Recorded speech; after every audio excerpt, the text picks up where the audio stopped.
The video shown is part of an amateur theater performance, The Husband of Three Wives, in the language of Judeo-Tat. Judeo-Tat is also known as Juhuri. To give a brief introduction, this is the language originally spoken by the Jewish community in the regions of the Eastern Caucasus, often referred to as the Mountain Jews or Highland Jews. Initially residing in the eastern region of the Caucasus Mountains in modern-day Azerbaijan and Dagestan, the members of this unique Jewish language-varying community spread into different parts of the world, including parts of Russia, Israel, and the United States.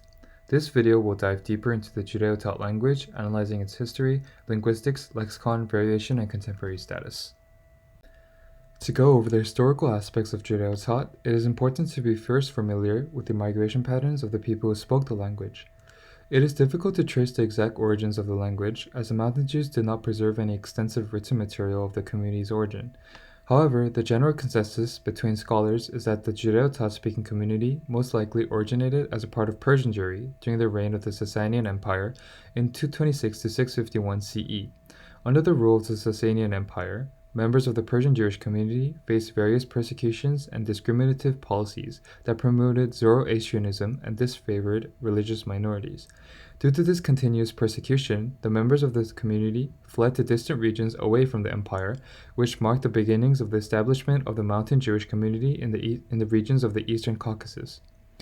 From then on, the community regularly encountered multilingualism, as the Eastern Caucasus, regions of Azerbaijan and Dagestan, was under control of the Persian Empire until the 19th century. The language of Jews and Muslims in this region developed into a variety distinct from Persian, known as Tat. Over the centuries, the Jewish community's version of this language developed to be unintelligible to Muslim Tat. By this time, members of the Mountain Jewish community were getting more and more urbanized, moving into cities such as Kuba and Baku in Azerbaijan, inevitably bringing their language with them. After the rule of the Persian Empire, the regions where the Mountain Jews resided were then annexed in the Soviet Empire in the late 19th century and the early 20th century. After the fall of the Soviets in the 1990s, major migrations within the Judeo-Tat community occurred as members of the community moved to a variety of different areas in the world, including different regions of Azerbaijan and Dagestan, Israel, the United States, Canada, and Germany. In terms of documentary evidence, although there was limited evidence left by the initial Mountain Jews, European Jews first became familiar with the existence of the Mountain Jews in the 17th century through fragmentary reports constructed by scholars who traveled to these areas. Examples include Adam Olearius, a German scholar, who visited Iran and found Mountain Jews living in Derbent in 1637, and Nicholas Witzen, a Dutch traveler, who came to Dagestan and reported about the number of Jewish people living there in 1690. By the 18th century, articles on the existence of the Mountain Jews were written in Russian periodicals. In fact, the first book in Judeo-Tat was published in 1908, which was a translation of a Russian-language nonfiction book on Zionism with the title of The Goal of the Zionist. Throughout the early 1900s, the extent of scholarship of Judeo-Tat continued to rise, as there were policies in the Soviet Empire regarding active state support of regional languages, which allowed Judeo-Tat to be taught in schools and appear in textbooks by the 1920s. However, this rise in scholarship of the language slowly died down, as it is currently considered a highly endangered language. Moving on from the historical overview of the Judeo-Tat language, it is also important to consider the linguistic components of the language itself. As the name suggests, the base language of Judeo-Tat is Tat, a variety of Persian. Throughout history, Judeo-Tat has been regarded as a dialect of Tat, as the two languages garner various common features. However, through detailed studies of the Jewish language variant, Judeo-Tat is now considered a separate language, as many structural and lexical differences were pointed out. Judeo-Tat is generally considered co-territorial, meaning that its non-Jewish neighbors speak a version of Tat. However, it is also true that the non-Jewish neighbors speak other languages, such as Azerbaijani, Russian, and Kumyk. As mentioned previously, the community of Judeo-Tat individuals resided in the regions of the Eastern Caucasus, which was a region that was met with frequent control from other cultures and nations. Although the community of the Mountain Jews were initially relatively isolated, members of the community were mostly bilingual with Azerbaijani, which was the local majority language of the non-Jewish neighbors. Through the course of Persian and Soviet control, language contact between the majority languages of the two empires and Judeo-Tat was inevitable, which resulted in various Persian influences from the Persian Empire, as well as Russian influences from the Soviet Empire. Specifically, after the introduction of Russian to the community in the 19th century, the control of the Soviets eventually caused fluency in Russian to be considered prestigious. This caused members of the mountain Jewish community to slowly become fluent bilinguals of Judeo-Tat and Russian. Additionally, the lexical shortcomings of Judeo-Tat became more apparent, which led speakers to value it less in conversation compared to the local languages of Russian and Azerbaijani. Due to this continuous decrease of public usage, the later generations of the community became less and less familiar with Judeo-Tat, producing semi-speakers who understood the language but could barely speak it. This was also the case in areas where the Jewish population was the majority, as people could not find the right words and phrases of Judeo-Tat to use in their regular conversations. Language contact progressed even more as members of the mountain Jewish community started expanding into different areas outside of the Eastern Caucasus, mainly into cities in Azerbaijan, Dagestan, Russia, Israel, and the United States. Contact with the local languages further developed, resulting in various usage of loanwords and mixing with the majority languages. In addition, the Hebrew and Aramaic component within Jewish language variants is important to touch upon, as Hebrew is regarded as a sacred language to Jewish people. Judeo-Tat is not an exception, as it contains loanwords from Hebrew and Aramaic. However, compared to other Jewish language variants, the usage of Hebrew loanwords within spoken Judeo-Tat is not as frequent, mainly due to Hebrew being considered sacred and only accessible to highly educated individuals. Nonetheless, Hebrew is still used in certain religious contexts, as loanwords from the Hebrew language are implemented within Judeo-Tat. Examples of such loanwords are shown here on the slide, such as the Hebrew loanword for Kaddish, circumcision, and bar mitzvah.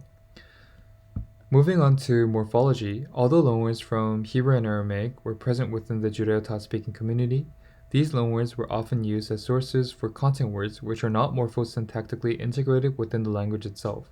Meaning, loanwords from Hebrew and Aramaic were used to replace words and phrases in certain contexts that allow for the usage of these traditional words rather than the vernacular language. Function words, morphology, syntax, and pronouns all came from the vernacular language. Some example characteristics of the vernacular Judeo-Tat morphology are the construction in which an attributive adjective follows the qualified noun, and the presence of two verb stems, present and past, that can be either simple or periphrastic. In the midst of these unique morphological characteristics, some Hebrew and Aramaic loanwords were altered slightly into the Judeo-Tat language, including Nisonu meaning Passover, which comes from the name of the Hebrew month of Nisan during which Passover is observed. Now going on to phonology, just like other Jewish language variants, Judeo-Tat has its own unique phonological features that distinguish itself from other local languages and establishes its position as a Jewish ethnolect. These phonological characteristics have great influence from the base languages of Tat and Persian, as well as the traditional Jewish language of Hebrew and Aramaic. One example is the systematic deletion of the word final n. Examples of this characteristic is shown here on the slide, in the words corresponding to tie and to reach. As shown, the Judeo-Tat words do not have the n at the end, and the sound is deleted from the pronunciation.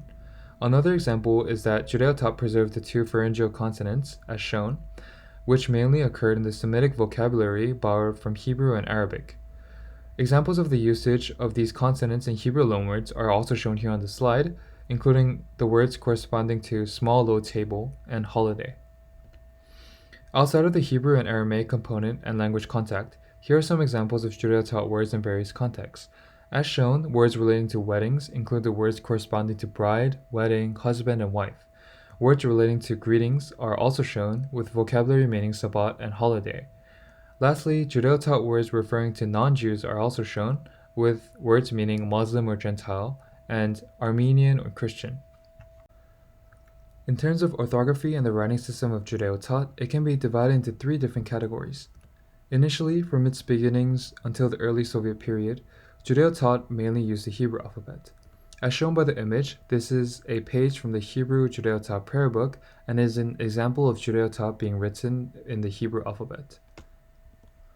The Hebrew alphabet was officially replaced by the Latin alphabet in the late 1920s due to Soviet policy. However, this switch did not last for long, as in the late 1930s, the official writing system of the Judeo-Tat language was switched to the Cyrillic alphabet, which was the alphabet used for Russian. Within the Cyrillic writing system for Judeo-Tat, there were two different versions, with one used mainly in areas of Azerbaijan and the other being used in Dagestan. This usage of the Cyrillic alphabet still stands today, as it is considered the standard and official writing system of Judeo-Tat.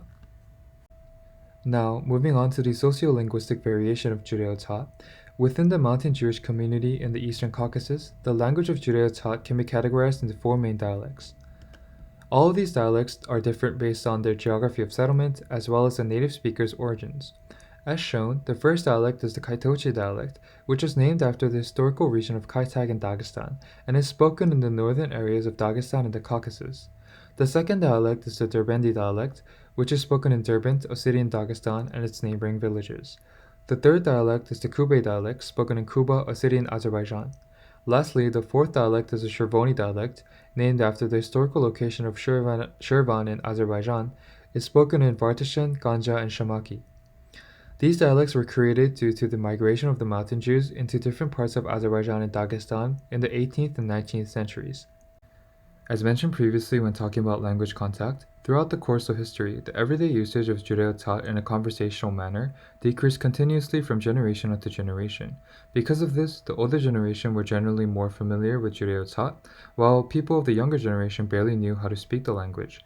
This allowed Judeo-Tat to be used as a secret language amongst older generations when they did not want their children to understand what they were saying. In addition, the members of the Judeo-Tat speaking community sometimes used a secret language that they created themselves in certain situations when they did not want Gentiles or non-Jews to understand what they were saying.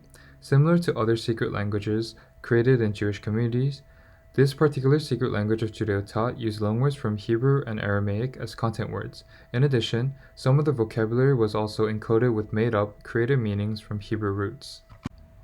As of today, Judeo-Tat is classified as a highly endangered language. According to the UNESCO Atlas of the World's Languages in Danger, the language's degree of endangerment is definitely endangered in areas where it is spoken. The number of speakers is estimated to be around 30,000 to 50,000, mainly within the areas of the Eastern Caucasus. However, there is one exception, as the language is still vernacular in a small community in Kuba, Azerbaijan, where the language is still transmitted from generation to generation and used in daily life. Nonetheless, almost all speakers of the Judeo-Tat language are multilingual, and there's a minimal amount of educational instruction in the language. Although the language is highly endangered, it is still a very important part of identity to the members of the Mountain Jewish community, which has led to various attempts of language preservation in a post-vernacular manner. One example of this is shown here, as this is a traditional song sung by Yossi ben Yochai in the language of Judeo-Tat.